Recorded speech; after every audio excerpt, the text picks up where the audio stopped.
Not sure where to start. That's okay.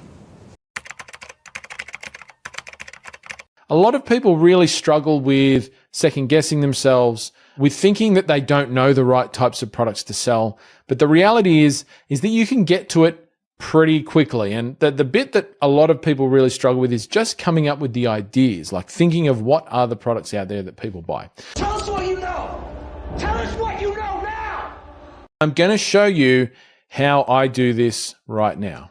ChatGPT. So one of the common AI tools out there. Now, are you aware of what that weapon does?